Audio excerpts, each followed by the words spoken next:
Sir ఇంటికి ద్వారం అనేది ముఖ్యం కదా! సో, ఆ ద్వారాల్లో కౌంట్ అనేది కాలిక్యులేట్ చేస్తూ ఉంటారు. కొంతమంది చెప్తారు 3 ఉండకూడదు. కొంతమంది చెప్తారు ఉండొచ్చు అని అంటారు. అసలు ఇంటికి 3 ద్వారాలనేది ఉండొచ్చా సార్? ఉండకూడదా? 100% ఉండొచ్చు, 100% ఉండొద్దు. అంటే కన్‌ఫ్యూజన్‌లో పడిపోతాం మేము. కండిషన్స్ చెప్తాను నేను. ఓకే. నేను కండిషన్స్ లేకుండా మాట్లాడాను. అంటే చాలా మంది ఏంటంటే ఒకటే ఒక వర్డ్ 3 ద్వారాలు ఉండొద్దు. అది ఎందుకు? అది ఎందుకసలు? నేను ఇప్పుడు అవన్నీ కాదండి. నేను ఇప్పుడు మీకు సింపుల్ ఒక ప్రశ్న ఇస్తాను. మీరు ఇప్పుడు అక్కడ నేను ఇప్పుడు వచ్చినప్పుడు బ్రేక్‌ఫాస్ట్ చేస్తూ నాకు కనిపించారు. రైట్. కూర్చున్నారు. కరెక్ట్ 10 మినిట్స్ అవుతుంది. నేను మిమ్మల్ని ఒక ప్రశ్న వేస్తాను. బ్రేక్‌ఫాస్ట్ చేస్తారా అండి? మీ సమాధానం ఇప్పుడు చెప్పండి నాకు. ఇప్పుడే కదా చేశాను. అది నాకు చెప్పకండి. ఆహా! చేస్తారా? చెయ్యరా? చేయను అని చెప్పేసి. రైట్. క్లియర్ కదా! ఒక 2-3 అవర్స్ తర్వాత భోజనం చేస్తారా అని అడిగాను. పోనీ అప్పుడు మళ్ళీ బ్రేక్‌ఫాస్టే అడుగుతాను. బ్రేక్‌ఫాస్ట్ చేస్తారా అండి? చేయను అని చెప్తాను. ఎందుకంటే లంచ్ టైమ్ కదా! లంచ్ టైమ్‌లోనే అనుకుందాం. ఇంకే మీకు తిందాం అనిపించింది బ్రేక్‌ఫాస్టే. సరే టిఫిన్ చేస్తారా అండి? చెప్పండి. చేస్తాను అని చెప్తాను. చేస్తా. ఒక మనిషి మీరే 2 నాలుకలుగా పొద్దున్న ఒకటి మాట్లాడారు, మధ్యాహ్నం ఒకటి మాట్లాడారు. ఎట్లా అని నేను ప్రశ్నిస్తే ఆ సందర్భం వేరే, ఈ సందర్భం వేరే. మీరు కడుపు నిండా తిని రెడీగా ఉన్న టైంలో నేను అడగడం, మీరు ఆల్రెడీ తిన్నారు కాబట్టి నాకు వద్దు అని చెప్పేశారు. అదే మధ్యాహ్నం టైంలో తింటారా అండి అని అడిగితే లేదండి ఇప్పుడు నేను తింటాను అన్నారు. ఉదయం ఒక మాట, మధ్యాహ్నం ఒక మాట మాట్లాడారు అంటే ఎట్లా? సందర్భాన్ని బట్టి వర్డ్ ఉంటుంది. ఇక్కడ నేను చెప్పేదానికి ఒక అంతరార్థం ఏంటంటే, ఒక శరీరం మొత్తానికి నాభీస్థానం ఉంటుంది కదా, నాభీస్థానం అదే విధంగా ఒక ఇంటి మొత్తానికి మనం ఇంటూ లాగా చేసినప్పుడు, ఫర్ ఎగ్జాంపుల్ ఈ ఫోన్ తీసుకుందాం, ఈ మొత్తాన్ని మీరు అబ్జర్వ్ చేస్తే ఇక్కడి నుండి ఇక్కడికి, ఇక్కడి నుండి ఇక్కడికి ఈ సెంటర్ ఆఫ్ ద పాయింట్ ఉంటుంది కదా, కరెక్ట్ ఈ సెంటర్ ఆఫ్ ద పాయింట్ నాభి పాయింట్ అంటారు, నాభి స్థానం అంటారు. ఒక ఎగ్జాంపుల్ నేను చెప్తాను. ఒక పిల్లవాడిని మామూలుగా మనం ప్రేమగా ఎత్తుకుంటాము, మామూలు తిరుగుతుంటాము, మామూలు మోకాళ్ళ మీద కూర్చోబెడతాం. ఎప్పుడైనా పడుకున్నప్పుడు మన పొట్ట మీద కూర్చోబెట్టుకుంటే ఎట్లా ఉంటుంది?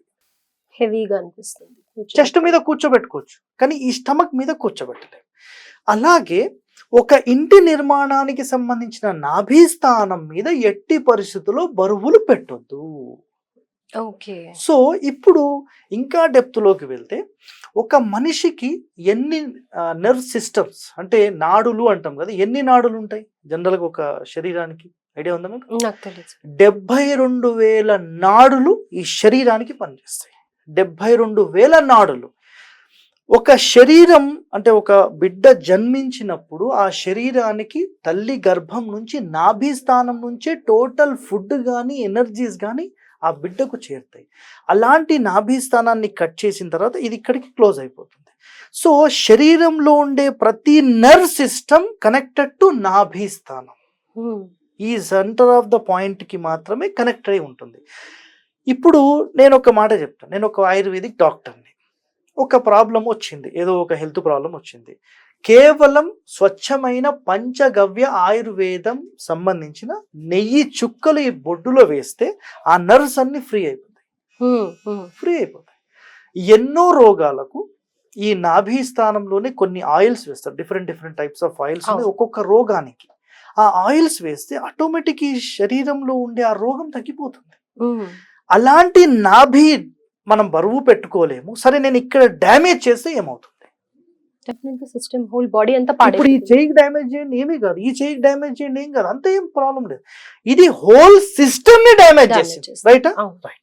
ఇప్పుడు నేను మీకు మాట చెప్తాను. ఈ మొత్తానికి correct centre of the point లో, అంటే ఇక్కడ ఒక డోర్ పెట్టాను, ఎగ్జాంపుల్ ఇక్కడ ఒక డోర్ పెట్టాను. ఎన్ని డోర్స్ అయినాయి? 2 doors. ఈ సెంటర్ లోనే నేను ఒక డోర్ పెడతాను అంటాను. ఈ సెంటర్ లో డోర్ పెట్టాలంటే ఏం కావాలంటే వాల్ కావాలి కదా. సో ఈ సెంటర్ లోనే నేను వాల్ కట్టి అక్కడ డోర్ పెట్టాను అనుకోండి, ఏమవుతుంది? ఇంటికంతా నెగటివిటీ వస్తుంది.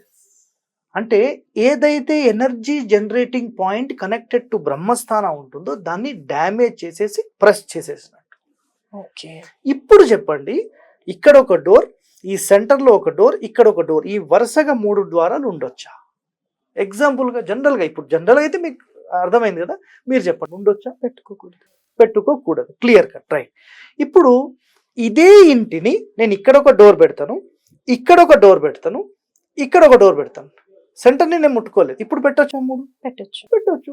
ఇప్పుడు 1, 2, 3 అయినాయి. ఇంకోటి కూడా పెట్టుకోండి 4, ప్రాబ్లం లేదు. 3 ద్వారాలు ఎప్పుడు పెట్టకూడదు అంటే కేవలం ఇంటి మొత్తాన్ని 2 ముక్కలుగా డివైడ్ చేస్తూ పెట్టినప్పుడే దోషం.